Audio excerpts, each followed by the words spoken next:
Welcome to Cat the Minion YouTube channel. My name is Theresa, but you can call me Cat. I'm doing an entity channeling today, and as you can see from this, this is going to be Frida Kahlo.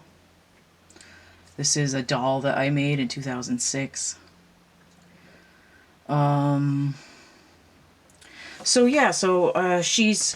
mentioned her in passing, just like referenced a couple of things in the last few weeks, and I felt her coming really strongly on the heels of the Uriel channeling, and I can still see I've got this drawing on the table behind her still, because that's where I'm keeping him until I'm done with the spray fixing it. But so she came in really strongly right on the heels of Uriel. And I was like, whoa. Okay, I guess we're just gonna come in like a stack of Pez candies here. And I've got someone else after her too. I don't know if I'm gonna do him today or not. I'll find out. But I've had like at least four synchronicities of Frida Kahlo in the last week, if not few days. So I've determined that today is the day, because as soon as I woke up, I went on Instagram and was just flipping through and had another Frida synchronicity. I'm like, all right, let's do this today. So this is my Frida doll, and we're gonna see what she wants to say. It's weird because I'm not sure how she's gonna come in, because I don't think they had like a lot of radio podcast booths when she was alive, and Uriel just kind of blasted through on the paper here behind me. So I'm over here behind her.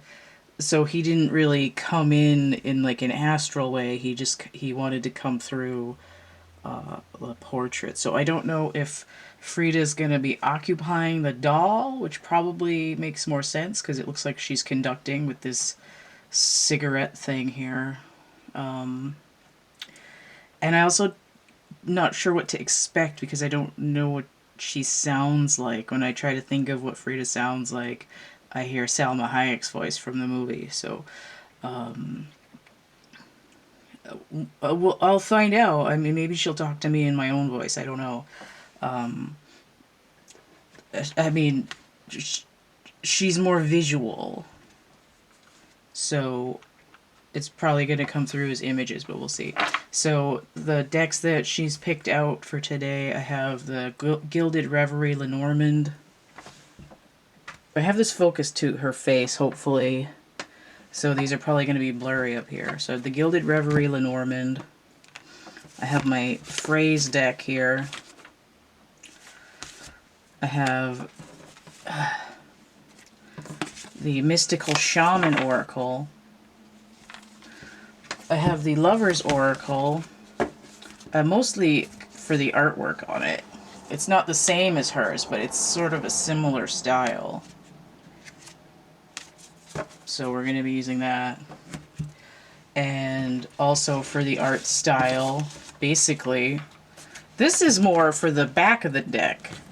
The Shaman more for the essence of the deck. The phrase deck because she wants the words on it. This one for the pictures. This one for the pictures. The Morgan Greer.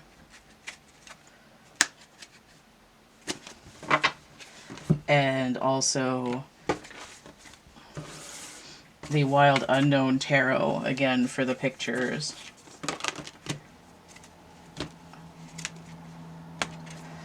That one looks particularly up her alley.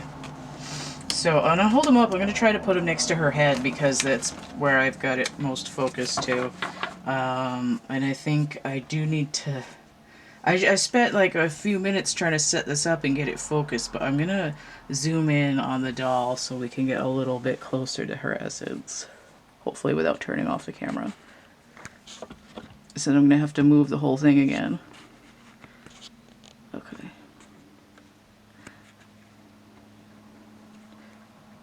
Okay, so there she is.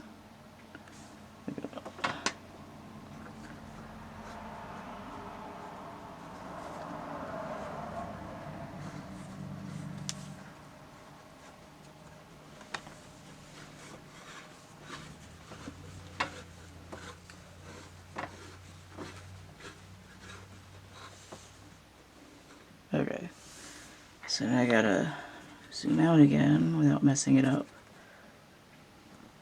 Sorry for anyone who gets motion sickness. No. Okay. Alright, let's try to get this focused again. Oh, so difficult. No. I'm gonna have to stand up to get it. Maybe if I move her a little closer. I should have thought of that. It's really hard for me to see this and this at the same time. Okay, I think I got it now. Alright, so we're gonna just try to get into this a little bit more. How is she turned? She needs to be this way. Okay. Alright. Again, I can see her. But I want to try to get her pulled in. I don't have anything I can light on fire in here, so I'm gonna have to try to simulate like there's actually smoke coming off of this little plastic cigarette thing. Like a... I'll use a can of air.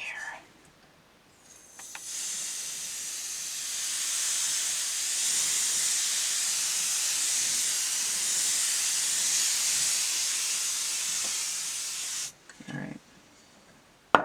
Maybe that'll work. Okay, I need something else.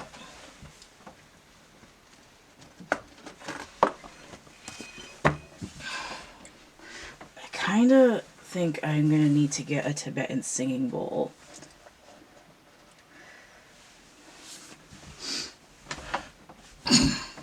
Alright. But in the meantime, I'm just gonna use some sound to help.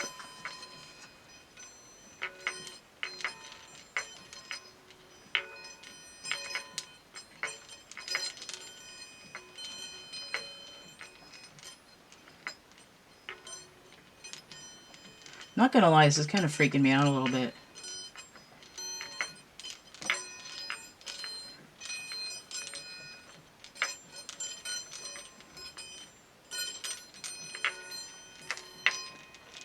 It's like they're going the wrong way. There we go.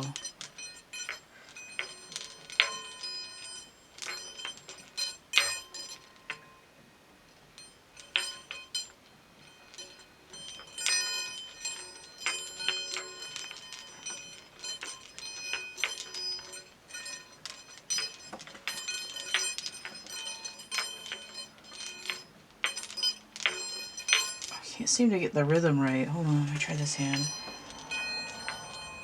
There we go.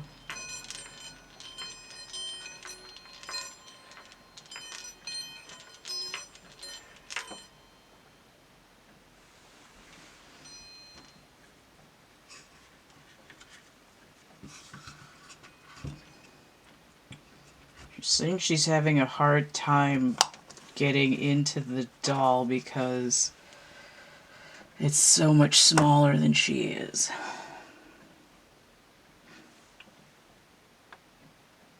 I just said go onto the drawing. Like sit with Uriel in the drawing, the extra energy. Okay. So we're going to start with the Lover's Oracle deck.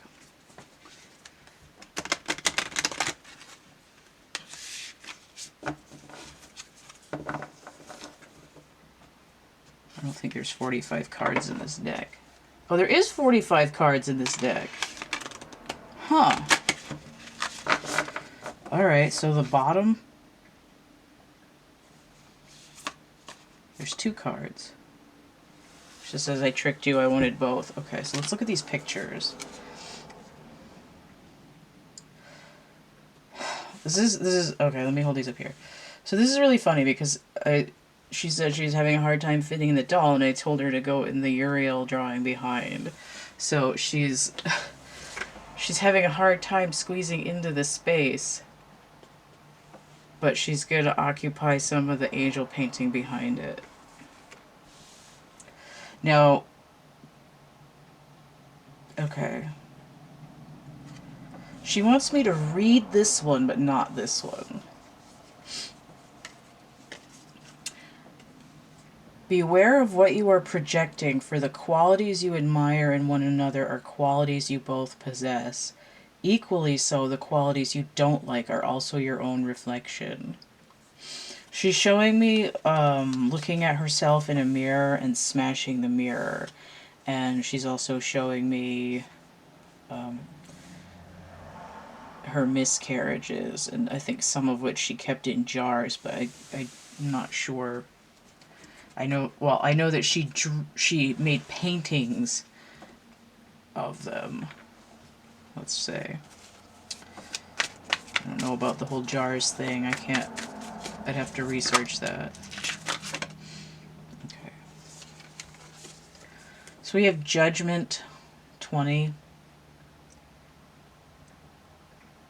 So the qualities you admire and the qualities you don't like, that's a form of judging those around you. And then we have Judgment here, 20. So that breaks down to the High Priestess 2. And I think Frida's definitely coming in as the High Priestess. And then 0, the Fool.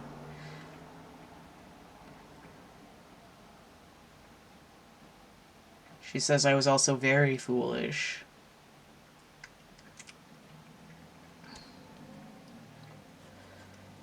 There's also the way that this is drawn, there's 2 10s on here. There's a split, there's a duality, right? It's 1 10 in the mirror 10. She says, this is me flying up out of the underworld to bring a message. She says, show the back of the card.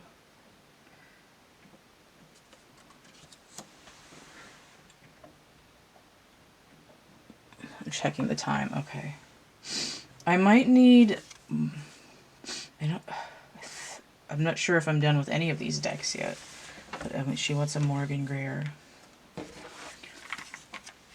She says, this time take the 45th card. Okay. 6, 7, 8,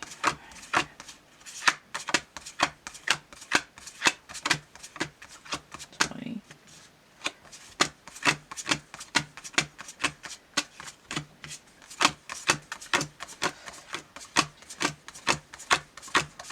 20. Okay. So the 45th card, the 10 of Wands. So notice I was pointing out those 10s, and now we have 10 again.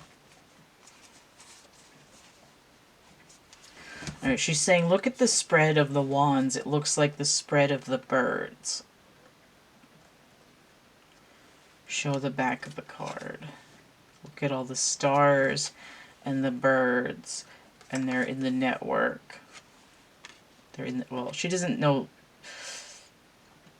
She said they're in the net.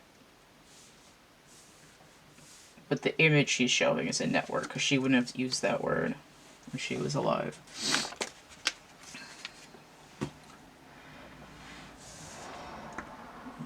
She says, tell them the energy, which I was already doing, but okay.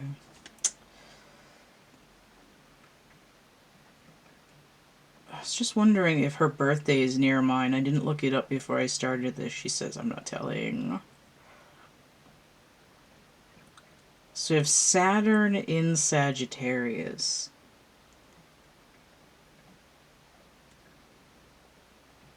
I've spread myself too thin. Interesting.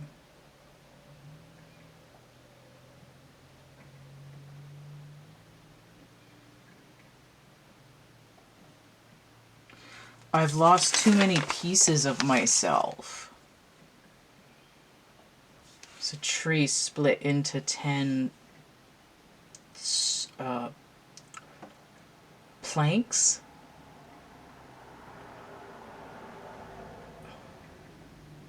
She said a tree split into 10 sticks, but like if you split a tree trunk, it wouldn't be sticks, it would be planks. She says they whittle them down and round them into sticks. It doesn't matter what the word is. Pull all the branches off it and then split it into pieces. Can lose bits of your energy just as well as I lost pieces of my body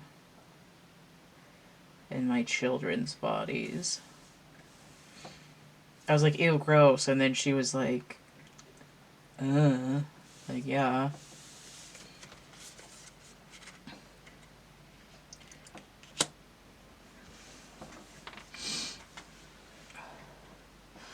I was trying to figure out if I'm actually supposed to be talking about how 10 is a completion and it's half of the 20 and it's breaking down. And I was like, 10 and 20, that's 30. And she says we're building in tens.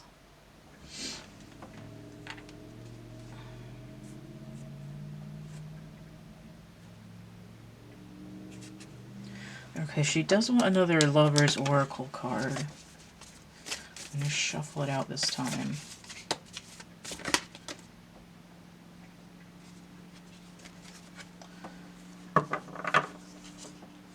Okay, now she's done with this deck.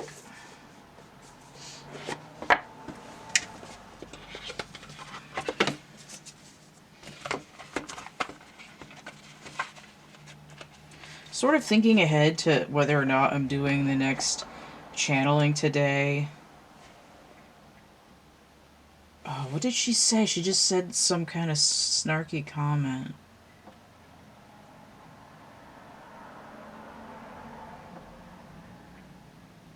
Something like, oh, you better get ready, or something like that.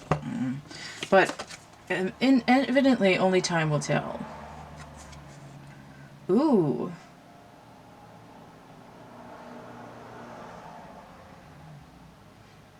Who is that?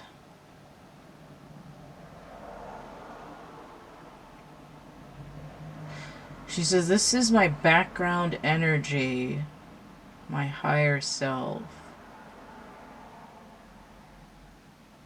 Look at me when I'm sad. So it was the biggest challenge I've ever faced, to anchor the energy at the time that I did. All the freedoms I achieved, it was almost fully counterbalanced by the restrictions of the physical.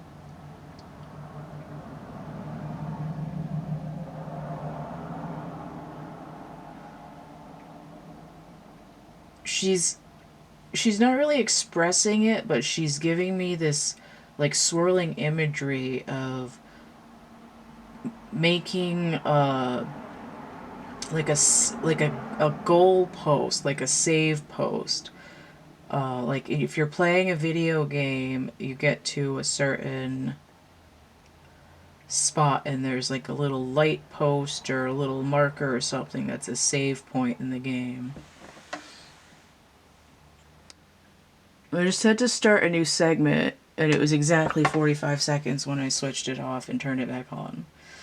So she's showing me this thing of running forward and sticking a save point into the ground for feminine energy to be released, like from the patriarchy, and move forward.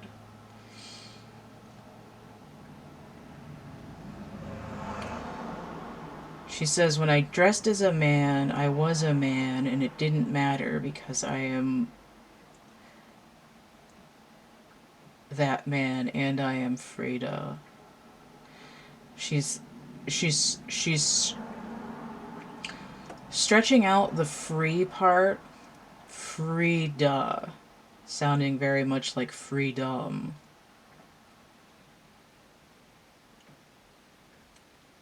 She's saying people used to be named Freedom. And then I was thinking back to some genealogy work that I had done, and it was like in the 1700s. The name Free Love was actually very popular. Not like super popular, but there was enough of them to be noticed. So a woman's named Free Love. And she's saying that it's actually passive. Freedom is more defiant. And I'm sort of saying to her that the feminine on here doesn't look defiant.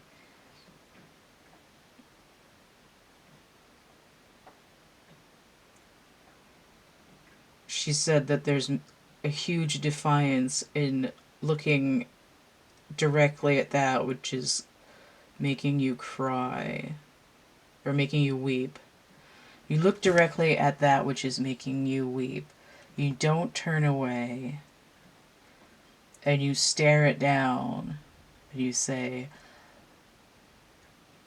I feel. And I lay out that which terrorizes me. Only time will tell. Oh, she's got some chalk on here.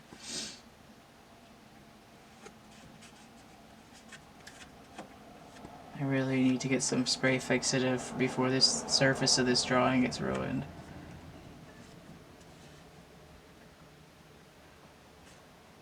She just said that's exactly what I'm telling you. I think she's pushed my hand into the drawing. I need to put some fixative on this before it gets ruined. I need to mark. I need to put an anchor in the progress so that it does not get split apart. Notice how this is a completion, right? I've hit the checkpoint.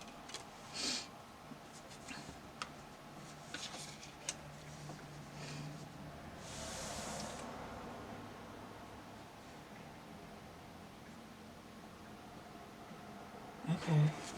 She says not yet, and then she tells me to pull another one of these.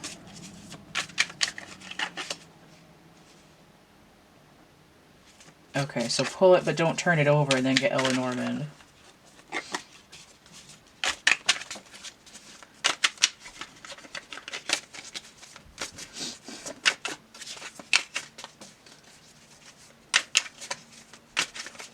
She says she really misses a good cigar. Well, how am I supposed to not turn it over if it flips over when it comes out? Just flip it back over for now.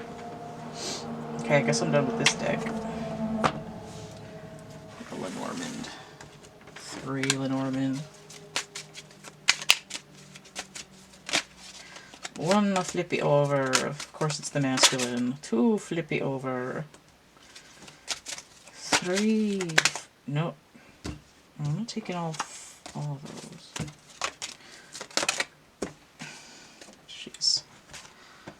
She thinks it's fun to flip the stuff out on me when I don't expect it. Alright. Masculine energy. Look at how he's holding a rose. Who was holding a flower? I swear somebody on one of these cards was holding a flower. Oh, it was on my my card of the day for October 29th.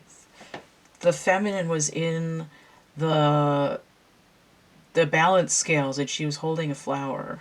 And now this masculine energy is holding a flower. 28. Breaking down to another 10. We're building in 10s, she says. I told you. And I was like, why is it split? And she says, because it's being split. She says it's a strike and a spare. Doesn't matter if that's what the exact numbers mean. I am being struck. I have no spare energy. Ace of Cups.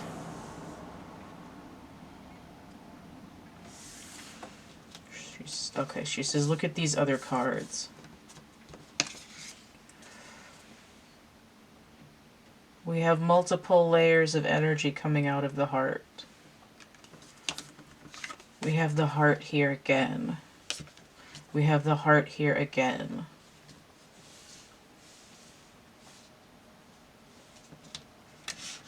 Triple hearts. That doesn't matter, okay. And it came with this inverted. This is a park. And it's 20, so it's 10 and then 20 again. It's the same thing as these cards, 10 and 20. This came inverted, so we have an 8 of Swords inverted, and she says it's a heart, but like an apple. It's coming off the tree. It's coming off the tree. 2 and 8. 28, 10.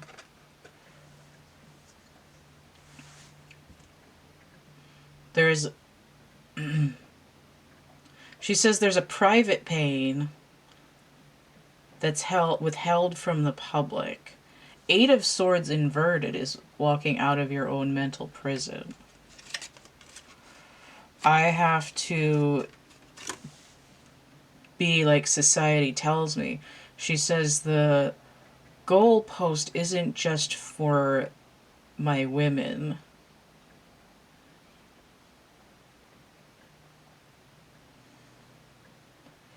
She says the men need to open up too. She's showing me her husband. Is it Diego Rivera? Is that right? And this idea that she's saying that she, in some respects, she was very disappointed in him because he wasn't opening his energies the same way that she was. She says, I couldn't stand it. And I couldn't get away from him. Right? She couldn't get away from him. They were part of the same system. Like they were a unit. I'm getting bonded souls.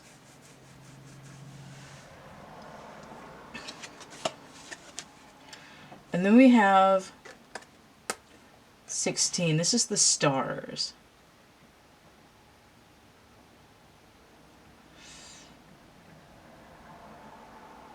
So I see 16, that breaks down to 7, plus the 6 of cups down here, that's 13. That's death.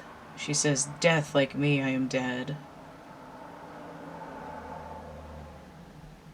Even when I was alive, I carry death with me, the skeleton that sits inside me, beaten and bruised and damaged. Always death with me, never bringing life. And she's again referring to her miscarriages.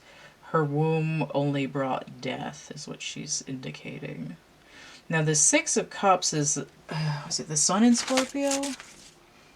Yeah, the Sun in Scorpio. So, very much death in the open. She's saying, I told you. She says, this was my course. And then she's reiterating course, as in C-O-A-R-S-E. I am sanding down the coarseness of the masculine energy. I claim it for myself.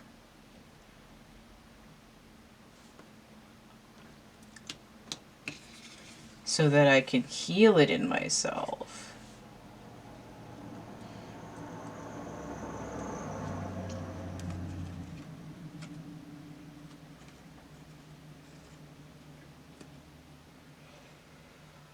Okay. She's making a segue here. She's talking about social media. She's saying, in your net.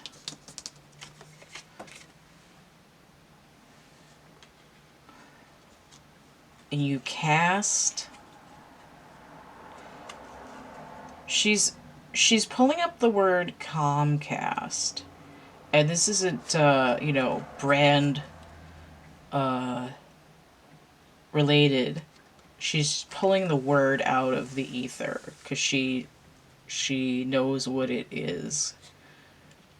And she's saying, casting the net of communication. She's indicating that in the regular tarot, the star, this is the stars plural, she's saying the star in the tarot is Aquarius, it's communication.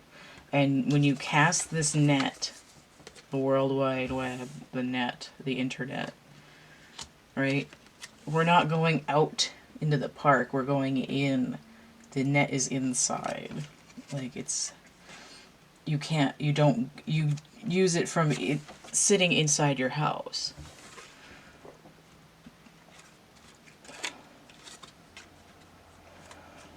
Okay, hold on, slow down a second. Okay. The masculine energy is opening up and shifting because of the use of the internet. His course correction is coming because he's being forced to stay inside, which forces him to go inside and deal with his emotions. When he sits and he can't aggress to someone's face, he doesn't face them.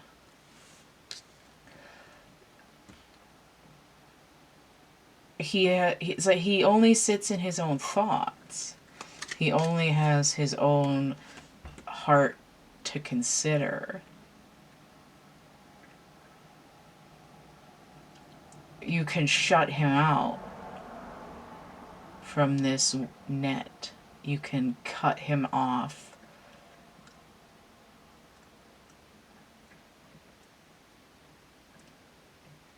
She's showing me a tuna net with like a dolphin in it. You can cut it out and release it. And then he won't be coming to shore.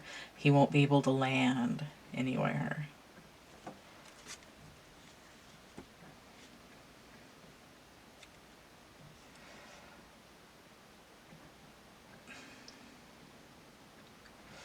She's also showing me that the feminine energy is gaining a similar expansion, but the feminine energy is doing it not through like internet communication or lack thereof, but in this heightened psychic frame.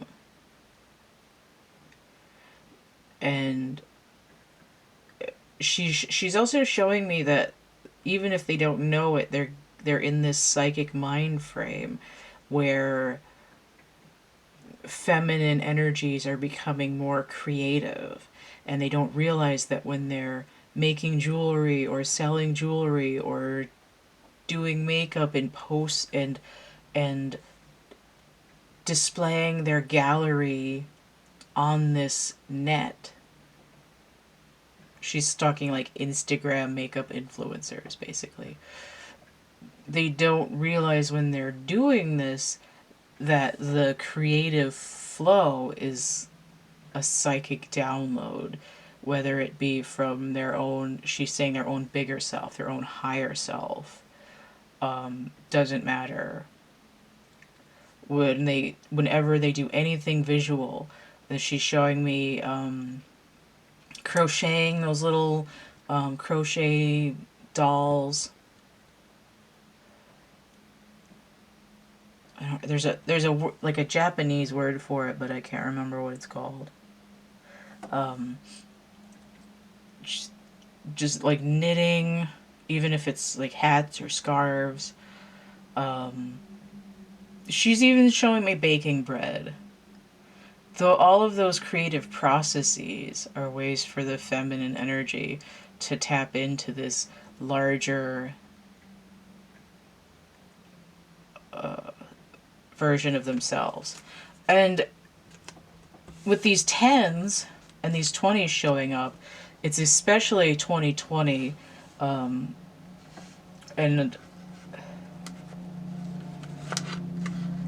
she's saying death and disease were very rampant in my era still. Oh, now I'm flipping this one over. The Page of Cups. Okay. So this is the masculine energy. He's having to realize his own emotional state. So here he's got one flower, here he's got two, and he's like, oh, I need to set out. And he's like, well, how am I going to do this? I got cut out of the net. I'm a lonely tuna. I'm a lonely dolphin. But look how he's dressed up. He's tapped into his feminine energy because he's put on some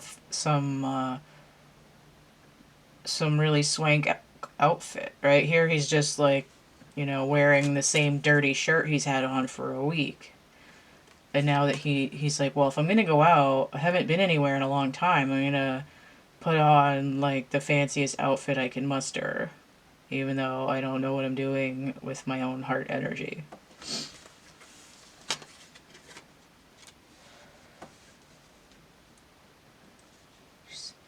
She's saying me in a very thick accent.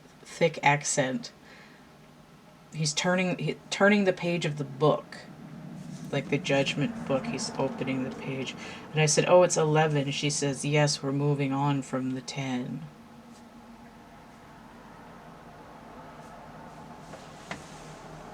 Two minutes. Okay, she wants to start another segment. Alright. She's telling me to stop snuffling and blow my nose, so I'm gonna do that.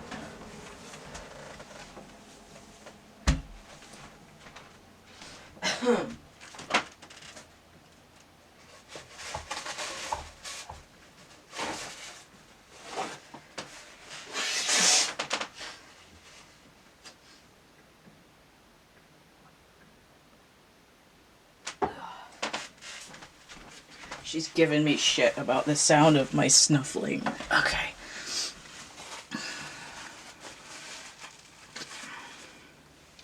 Alright. No, maybe not. Okay. So, we're gonna get a mystical shaman card here.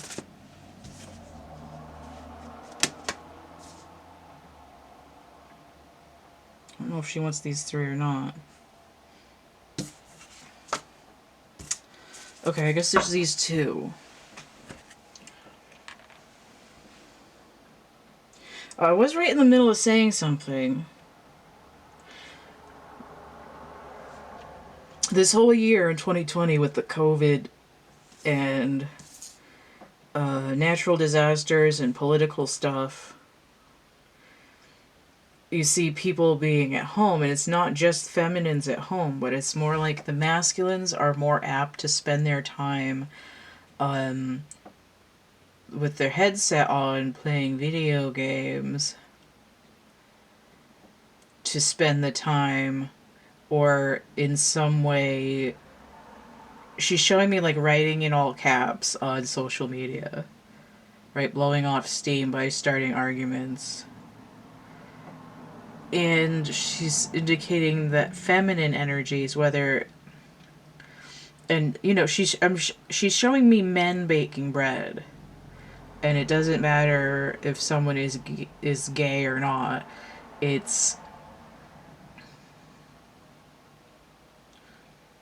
She's saying I was very much that.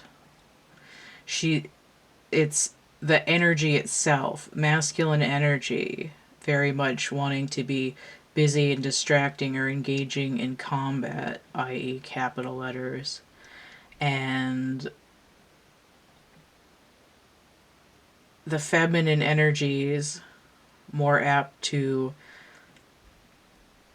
not really want to just sit in the stagnant energy, but wanting to create something.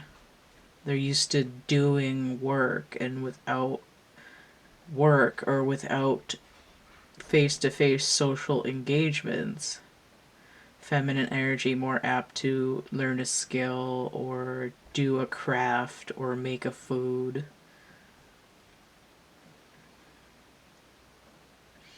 And that's what I was going to say about that before. And again, there could be plenty of women, physically women, on Twitch all night, blasting the shit out of their enemies. There's plenty of women yelling at people in all caps on Facebook and Twitter and just generally going out and being Karens. And I'm sure there's there's masculine energies that aren't only just doing those things. But in society, the way that masculine energy has been trained out of their true nature, the scope of what's available has been very limited to just a few things, and this whole thing is designed to open up those energies where, it may not be design, but it's a cosmic opportunity to use those same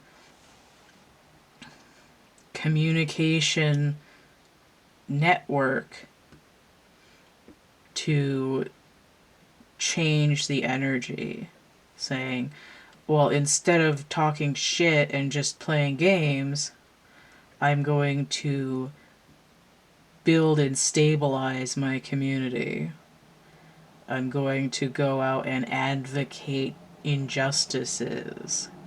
And we've been seeing this cropping up more and more with masculine energy, and there's been a lot of conflict in there, but the general essence is that there's a shift. So not only is there like a restructuring and rebuilding energy in a linear way coming from masculine energy, but also this creative and like do-it-yourself crafting, nurturing energy that's coming out of the feminine because they have nothing else to do, right? It's like if you're unable to work or you have to only work from home, you're not going out with your friends, you're not partying, you're not distracting yourself, you're not worrying about putting gas in your car, you're not trying to make it to the highway before traffic. You're not trying to get your coffee to, make sure you're alert enough to sit at your desk for 6 hours. It's like all the things that consume time and basically brain space is reduced to the how are my energies restructuring if I have all the time in the world. Okay, let's see what these shaman cards are. So we have the sun inverted. She says, look at me. So 53. So we have 5, which is a pivot and a shift. We have 3, which is the Empress energy, which is that nurturing feminine energy. It breaks down to 8, which could be strength, Leo, which is a masculine energy, but it could also be, in some decks, 8, which is justice. And we see that there's an aspect of that. There's an aspect of trying to balance. Sometimes it's 8, sometimes it's 11. But justice is ruled by Libra, which is under the auspices of Venus, the Empress, again. But it's coming in inverted. Sun energy inverted is usually moon energy, but there's a sickness here, right? When these cards are inverted, there's a medicine that needs to be applied. So we're going to be looking at that in a second. Should I be able to hold that? Maybe. I think her thumb is like not positioned right to be able to get this. Oh, okay, I lied. I just want to make sure that's still in focus. Seems to be. I want to see. I guess that's about as good as it's going to get. Now we have 29, the journey, so there's 11. So we have 8 and 11, so it doesn't matter which. Look at this owl.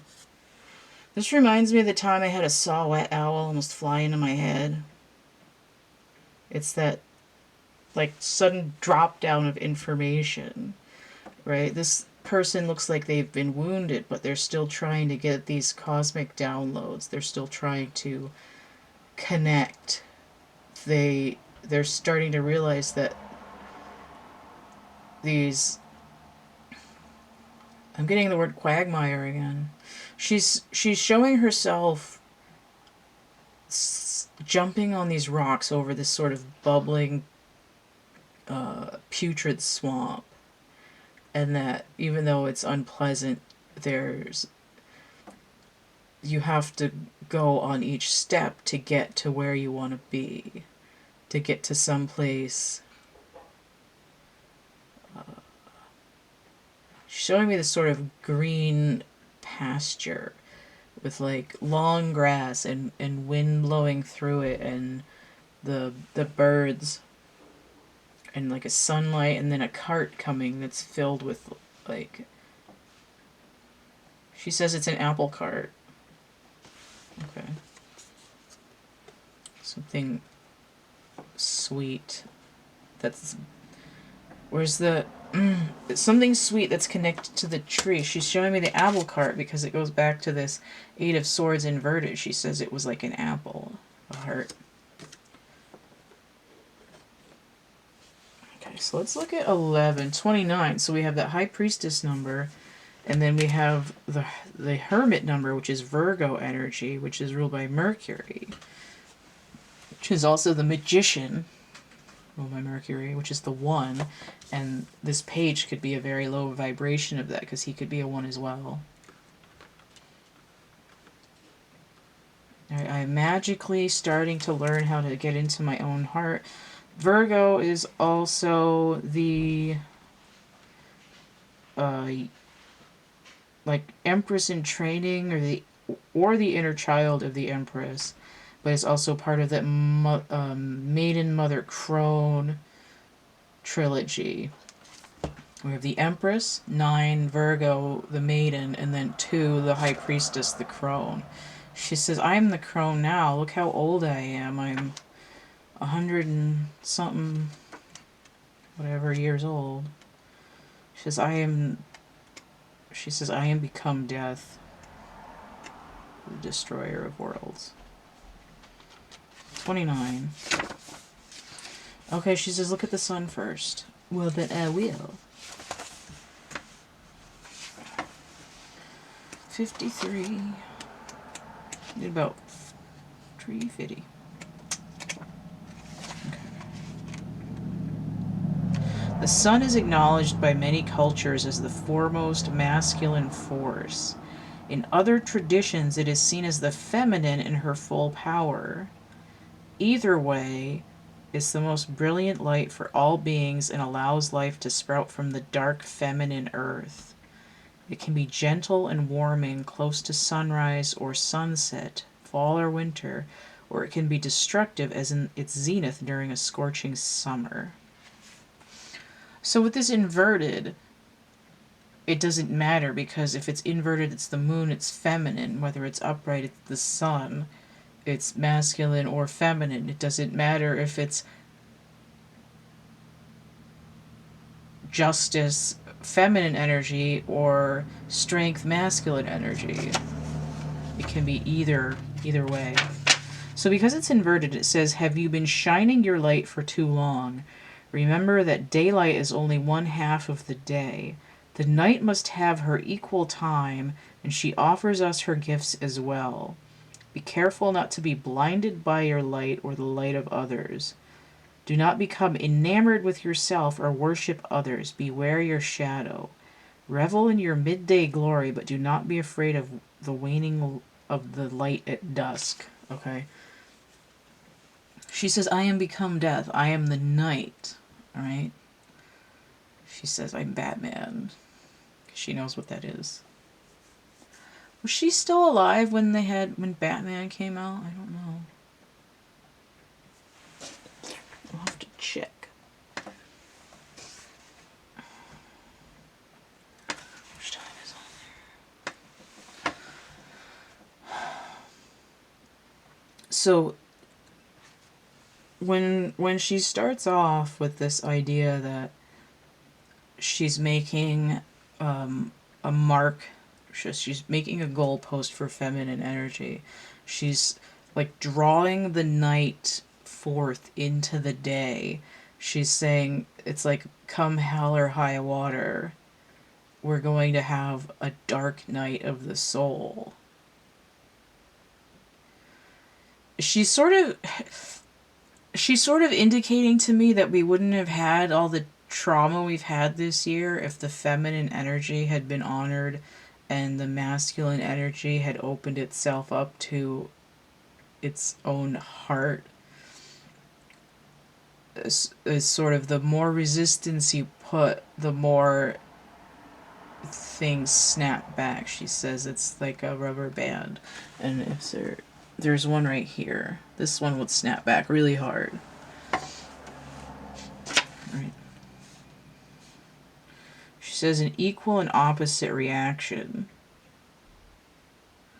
She's also giving me a little bit of a view of timelines where it's like, in order to avoid what's been happening this year, we could have jumped timelines, but she said this is the train skipping the track. We would keep going down a road of further destruction if not for what's going on this year. She says it's not a battle between the masculine and the feminine.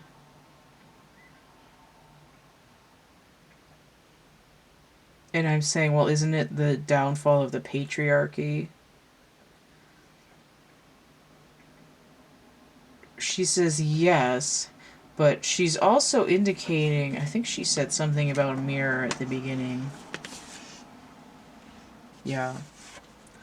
Beware of what you are projecting, for the qualities you admire in one another are qualities you both possess. Equally so, the qualities you don't like are also your own reflection.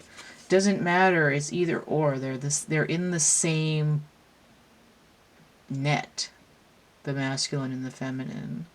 When he sees his reflection as he's aggressing against another male who's threatening him, he doesn't see the feminine for what she truly is.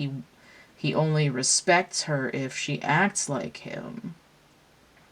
But then he's threatened by that and attacks her anyway. Equally so,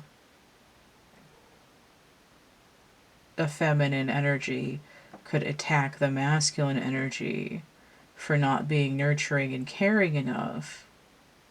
But then when he does nurture and care, she says, you're not a man at all. It's a system that I don't know if it's narcissistic. It's sort of psychotic, where you're damned if you do and you're damned if you don't. It's a toxic seesaw of energy, of saying you can't do that, but if you do the opposite thing to balance it out, you're just as hated. So she's saying that the structure isn't entirely the fault of the masculine energy. It's because the feminine energy has been held at bay so long. She's showing me she's saying artificial sunlight, right? People don't sit out in the stars. There's this light pollution. Can't see the stars. You can't see the forest for the trees. He's saying the darkness must fall, the stars must come out, the moon must come out, and she's indicating that part of the reason she's coming through right now is because of the full moon Halloween, which is, I'm recording this on 10:30, so depending on how long the segments take to combine, it might come out on Halloween itself. Okay, so let's look at the journey.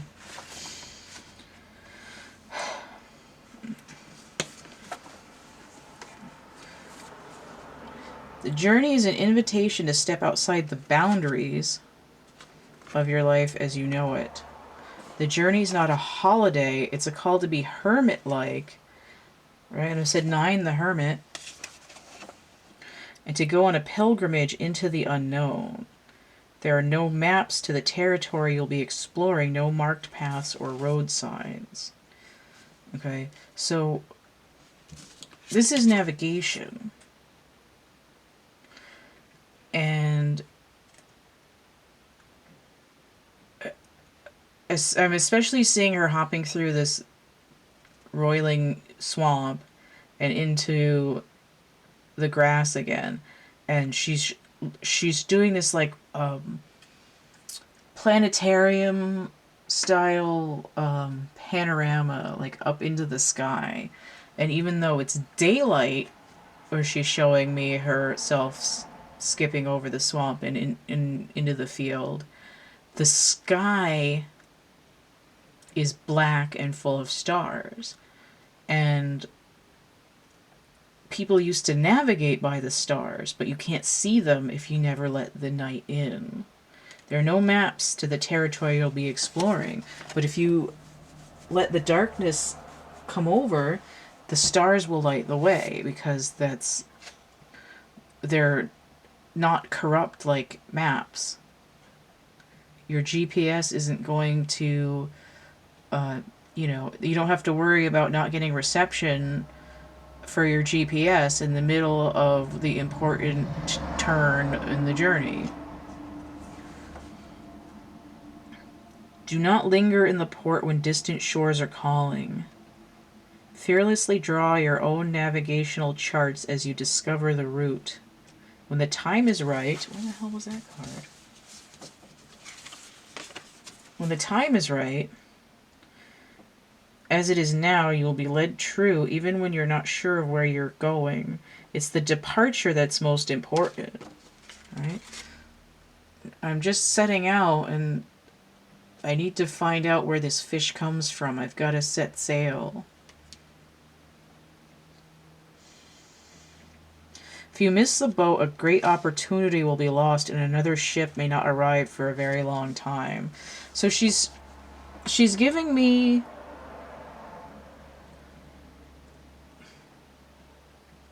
She's giving me this indication again, pulling out of the 1029 card of the day, which is 1029.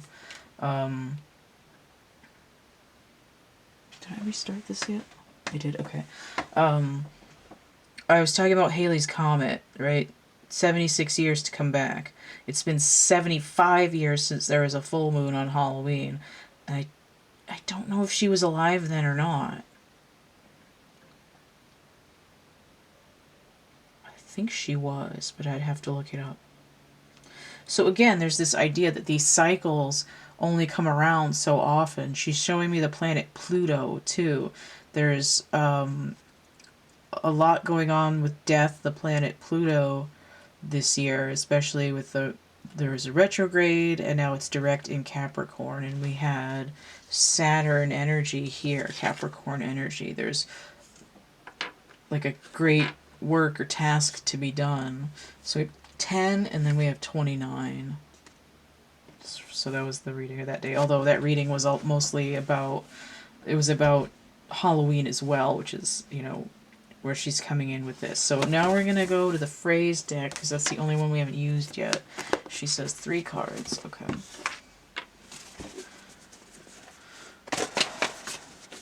I was wondering if she wants to keep holding that, and she says it's fine. She likes the idea of having the sun and the moon in her hands.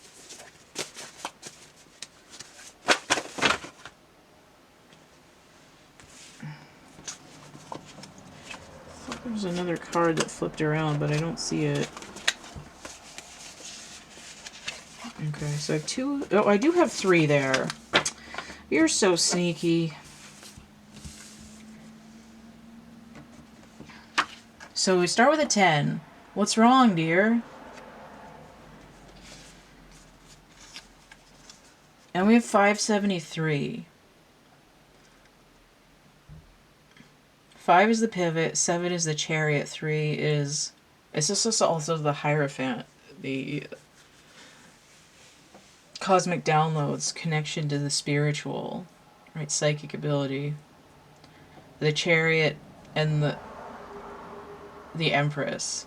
Combined to 15, which is the devil, which is Saturn energy, which I just mentioned.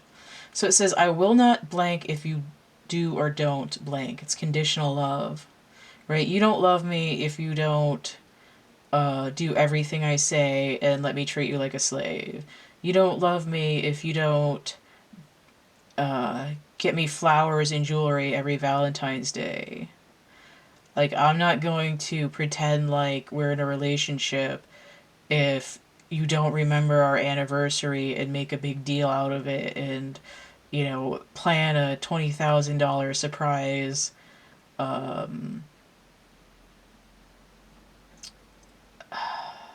popping the question. That kind of, like, expectation and demand.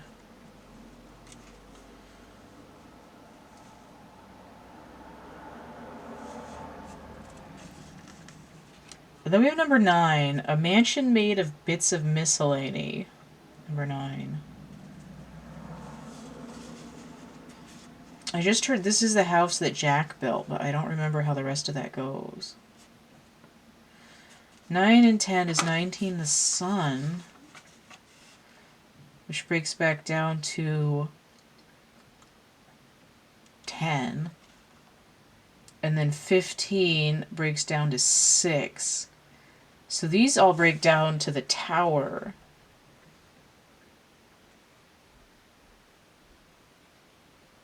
I mean, what's wrong? The conditional love is what's wrong.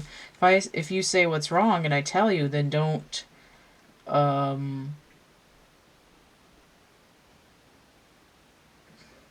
gaslight me. Don't minimize my feelings. Don't negate me if I tell you what's wrong.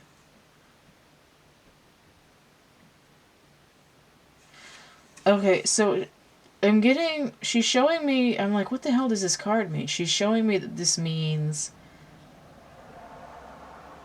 that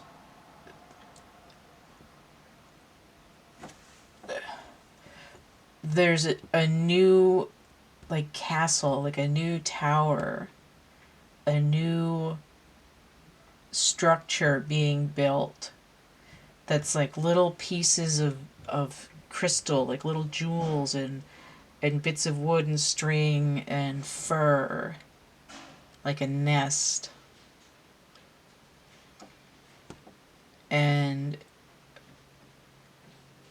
it's like the whole thing is made up of these sort of radiating and flowing energies, and she's showing me that it looks like all these swirls. They're different energies, and you put them together and it makes it stronger than if the whole thing was built out of just aggressive masculine energy or demanding feminine energy of, you need to give me what I say because this is how I assume that it means that I'm getting nurtured, whether that's true or not. If you only grow one crop and there's a disease or a famine that year, you're going to starve. If you have 20 small crops, if one of those energies is no longer needed, you have plenty to survive on. This is a tower moment. The tower does break down to 7, which is the chariot. You cannot move forward unless there is this death cycle where there's a destruction, where you break up the effigy and then you glue it back together in a new way into something else. The radiating the sparkle of a million suns. 10 minutes left. I was like, okay, Frida, you want any more cards? She says, pull one of these. She doesn't want to hold that anymore.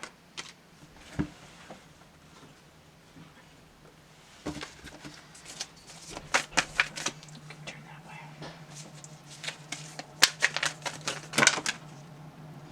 Alright, I had a whole bunch of cards just fly off there, but look what's in my hand. It's the star. It's 17. The energy after the tower. Okay, so she's showing, these are all the bits of miscellany. This breaks down to 8, which is that strength or justice again. But she's saying all the different bits are like little jewels. They're different colors. You need all of those energies. Right? She's showing me the chakra system. And notice that we have a 5-pointed star on here. That's the shift. It's a pivot. Alright. So out of this other stack of cards that fell out, I'm seeing specifically the 10 of Wands again. Judgment, completion. Right, we might be experiencing the same pattern, but we're having a shift. Right, this is like I've thrown down all these sticks and let them be where they're gonna be. I'm washing my hands of it. Oh, I thought I had one, but I've got 2 over here. Okay, so this is how they came out when I touched them, but they were sideways on the table, so they're either in the challenge position or they actually need to go this way. She says this is what we're working towards. Now, notice how this Ace of Cups has the network from the back. This is what we're trying to get to. This is what we want, the Ace of Cups. And the foundation, right? A mansion made of bits of miscellany. So we started with sticks, we have more sticks. We're broken down the tower. Broken down the tower, and we've got bits of things, and we're trying to open up this portal. We have the same blue and orange energies here.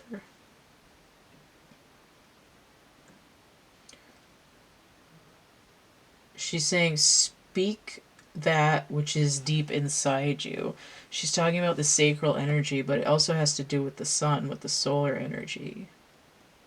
The sun settling into the water, the fire and water, the balance.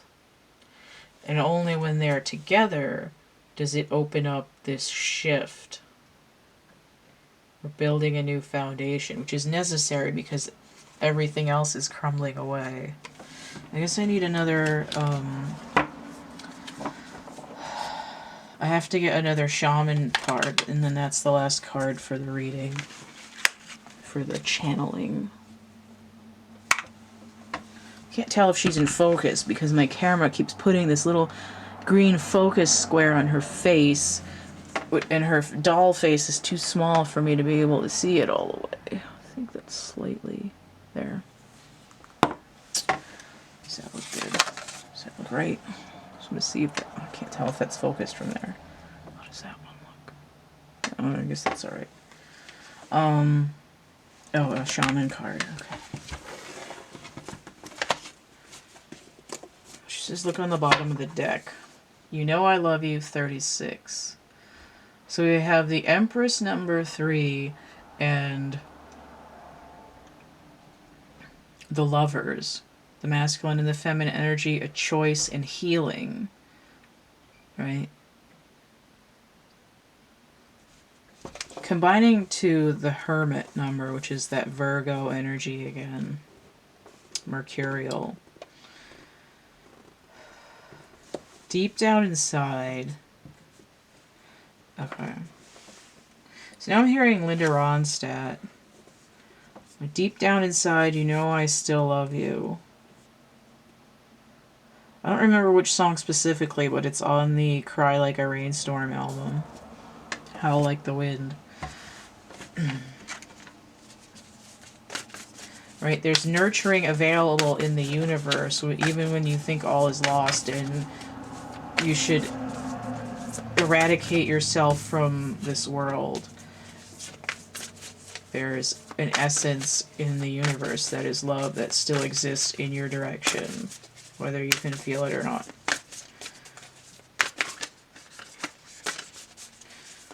So she wants one more shaman oracle deck. She says one, but she gives me two. They do this, all of them do this to me. But look at this. 23, the giveaway. This is, I've worked on my energy enough and felt whole enough in myself that I give energy away to others, right? I love them, but not on the demanding, right? Not, I only love you if. We have 23, so we have the Empress and the High Priestess breaking down to the Hierophant. This is when the feminine energy is attuned to the material world and the spiritual world. She's not one or the other. Right now we have a shift where she's being knocked out of the physical world and being forced to attach to the spiritual. It's like a forced maturing, right? Going from the mother to the crone. But once they combine into the Hierophant, they're in tune that they're in the physical world, but also a spiritual identity. And they have the energy to give their love to those around them in a way that is healthy for both. They're saying, I'm not giving so that you can deplete me. I'm giving because I have enough. So we have a 5 here. Something's moving. And then we have the corn inverted. So this is that field where the stuff is growing, right? This crop completion, dying. No more bounty in the previous area, right? We need to let go of these sticks we've been holding on to. There's nothing growing on them. Right? So I let that field lie fallow. I don't need that energy anymore. And now, look, I have enough of these other crops to give away to other people. And it doesn't necessarily mean literally food. It's, I have enough love. I have enough scarves. I have enough patience and caring to distribute.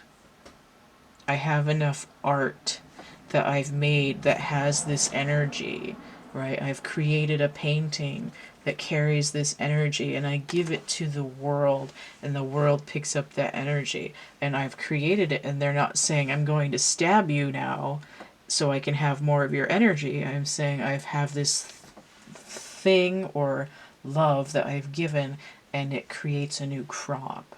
And that's what she's talking about. I think she wants another card. She says, don't look at the bottom, go in the middle. Which one of these? This one. Okay, so we have 13, the crow. So right off we have the death number.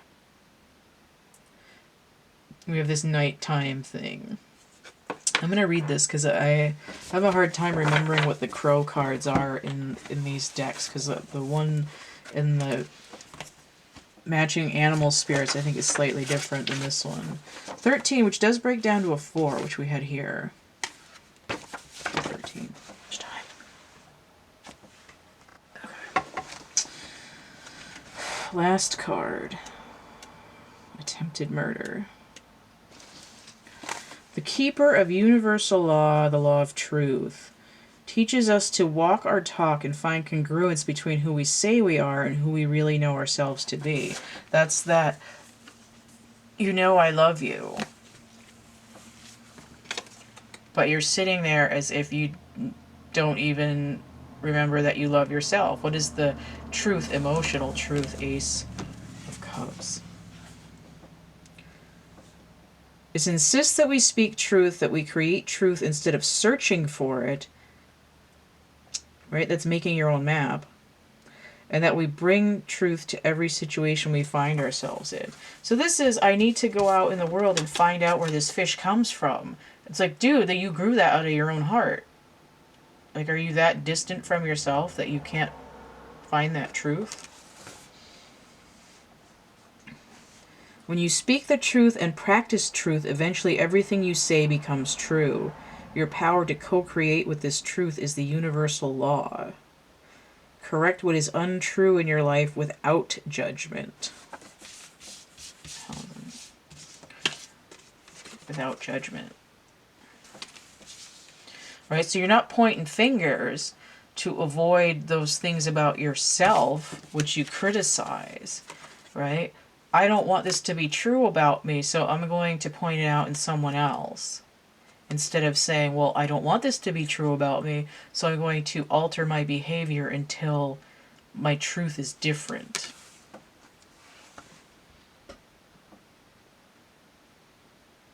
Let truth set you free.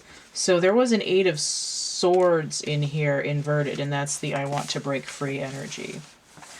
Which was, I didn't even look that up. Jupiter in Gemini. So mercurial energy, that sort of magic essence, but also the twins, the lovers, the masculine and feminine duality.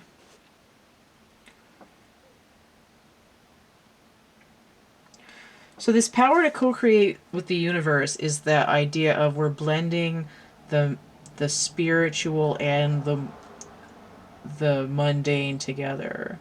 I'm manifesting in the world, but I'm attached to the universe as well, so that I don't have to demand what I need from those around me or be in competition. All right.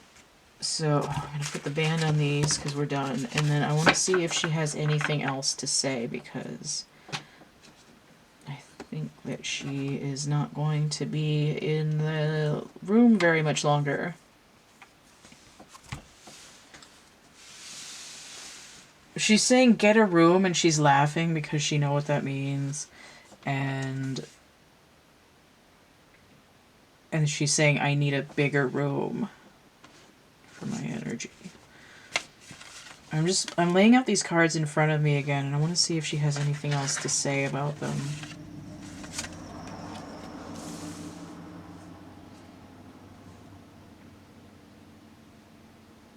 She says it's not a competition. Everyone thought it was supposed to be. Room for innovation. She's saying mesmerization.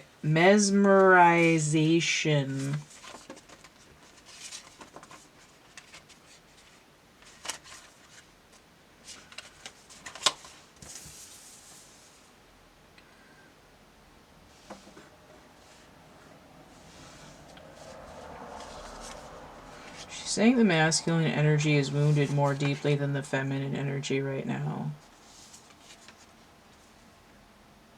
Can you imagine if your world is crumbling, the house that Jack built?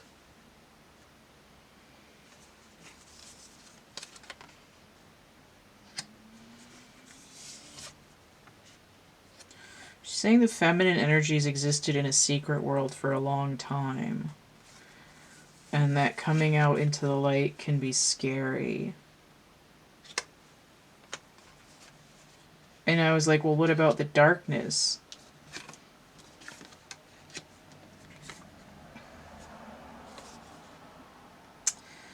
And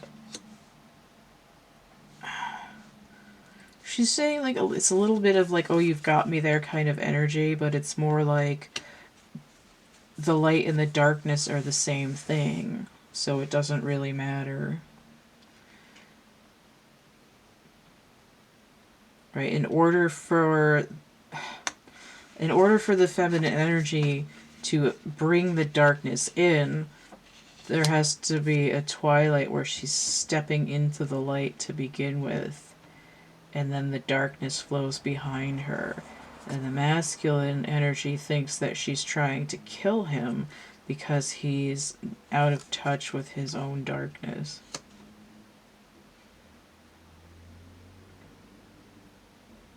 But that it is that which is holding him back.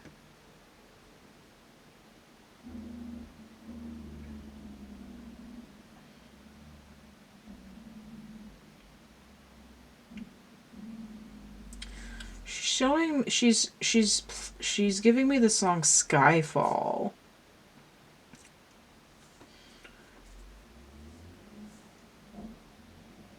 It was like holding the daylight so long that when night falls, you think the sky is falling. Like Chicken Licken.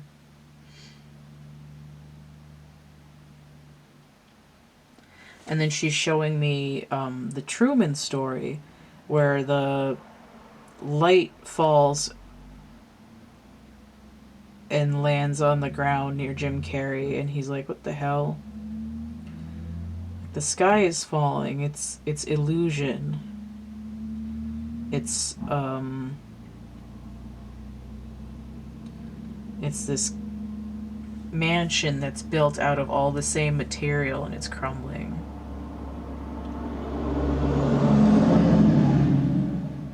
It's not earthquake proof. The slightest tremor is sending the roof in. But I'm asking her if she knows there was a huge earthquake near Turkey, and she says, yes, I know.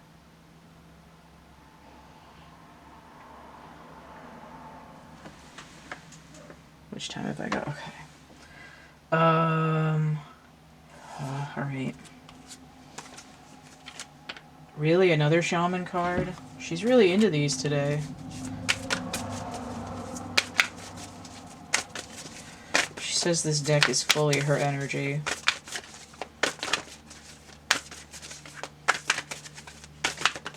Okay. Oh, of course it's the Jaguar, 28.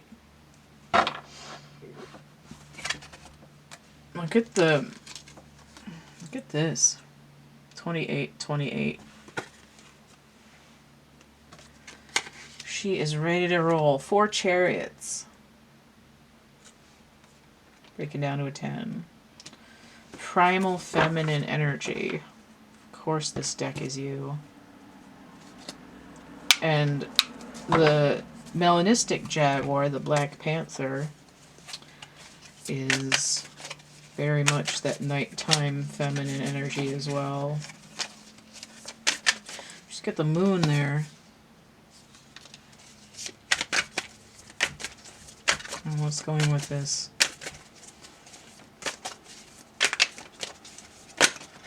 For someone who's got to go, you do have an awful lot to say.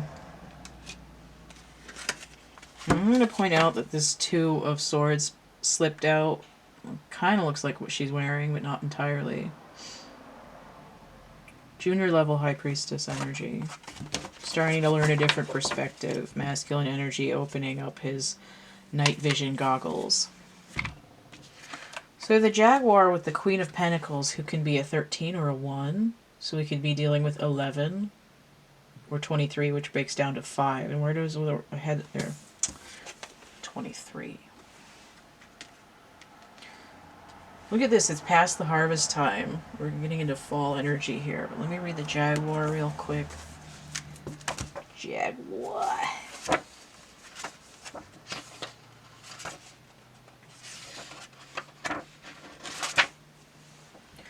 Protector of all life in the Amazon. In times of fear, she brings courage and certainty. Alright, which is what we've got right now. Top of the food chain, never becomes prey. With great stealth, she can track her mark from a distance and not be seen or heard. Moves gracefully through the jungle, relishing the abundance of the rainforest, fearless and at ease. She knows the way beyond death and is the master of the shadows, blending invisibly between light and dark, night and day. There we go. That's what we need.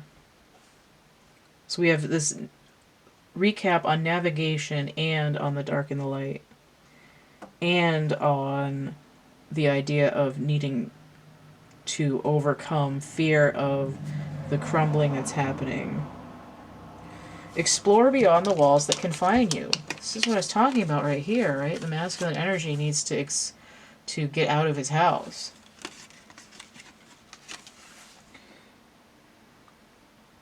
Go outside your normal routine, push your limits and boundaries. An invitation from your own future to investigate the unknown. To venture into the mystery and the dark places you've been reluctant to explore.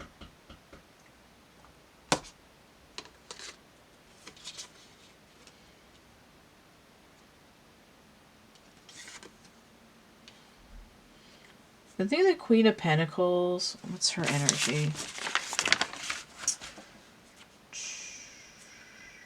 Of course, it's Sagittarius and Capricorn. So we see these over and over again.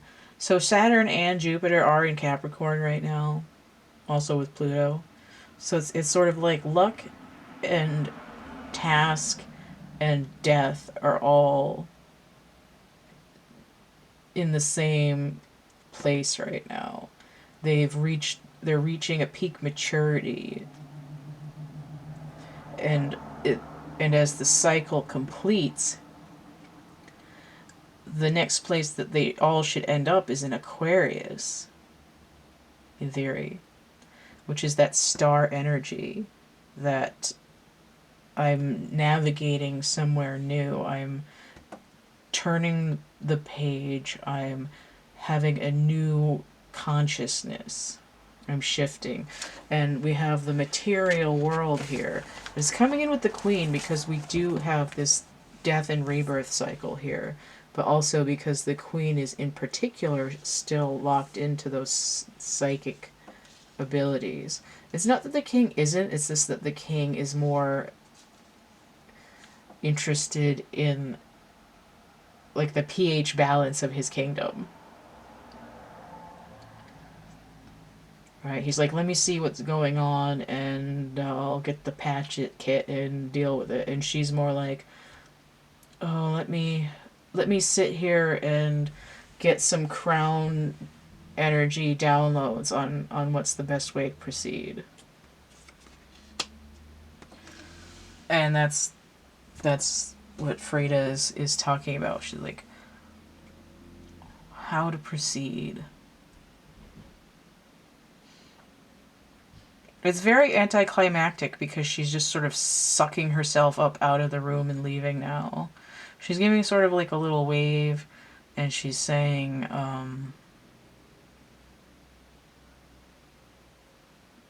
think about my artworks. She says, think about my paintings. Go back and look at them. I am become death. But she also has a lot of life in her paintings too. I can see the flowers and the animals and stuff. She says death and life are the same thing. The flipping of a coin. The lights on, the lights off.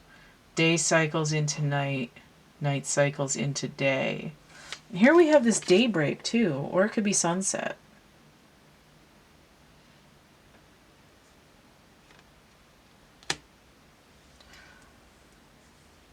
Allowing natural cycles back in. Removing artificiality.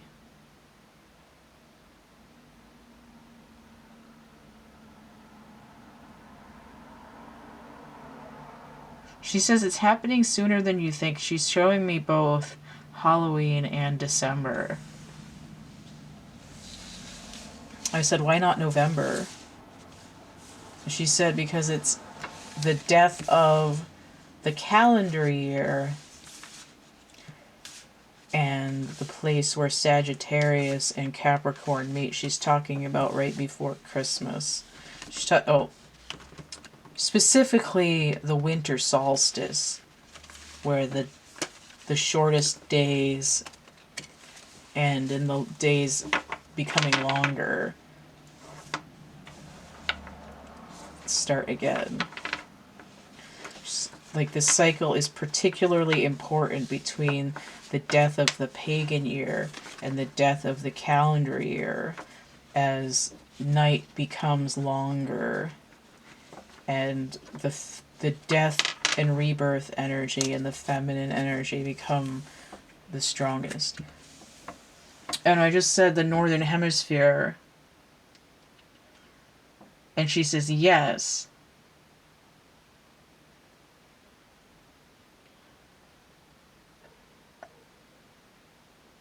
But she's saying that the effect is similar on the southern hemisphere because there's an experience of the shifting energy of the length of the day and the night.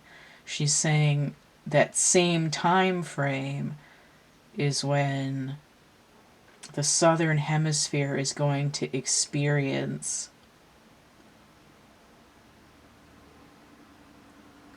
the heightening of the feminine night energy. And the way that it works is that there has to be a balance.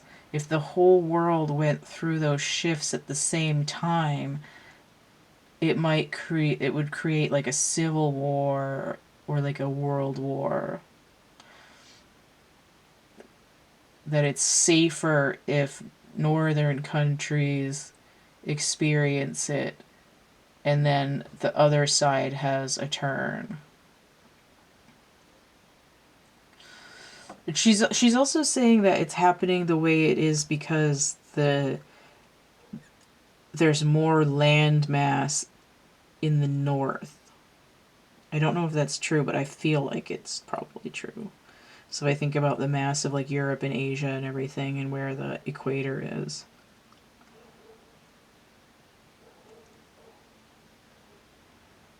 That the cycle is happening in the densest part first, and then in the December 21st or 22nd through December 25th, when the sun does its shift, its pivot, as the world turns, the second part of the world will come online with the same energy.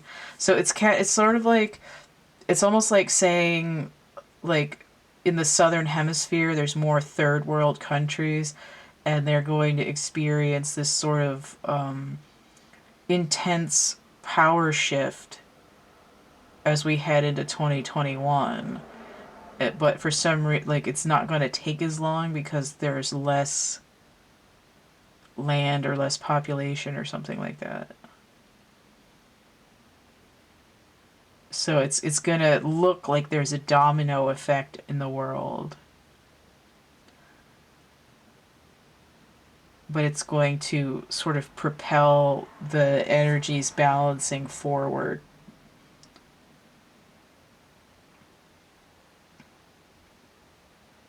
Faster. Okay, the last thing that she's saying as she's leaving the room is only time will tell. So she's going back to this, where is it? She's going back to this card, and then I'm getting Enya, only time. So that's it. I have 3 seconds left on my segment, and the battery's dying. So the reading is over. Frida is dragging the remnants of her energy out back to where she came from. And I just wanted to get my sign up here. If you want to get a personal reading, you can hit me up. The cat came back at camp@gmail.com. If you email me, I can get you all the contact information you need, but it's also going to be listed in the description box of my infomercial video, which is linked below this. So, in the comments in the description. I've got coloring books on Amazon and a Dark Night of the Soul poetry book, which might be particularly useful if you're getting into these death cycle energies. It's available in Kindle format as well. And you can actually read most of that stuff in my DeviantArt writing folder in my gallery. But I have prints there as well. I have merch on Cafe Press. I have actual art items in my catalog. made to order items.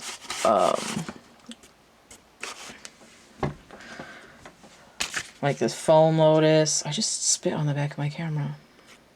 Foam lotus and drawings and paintings.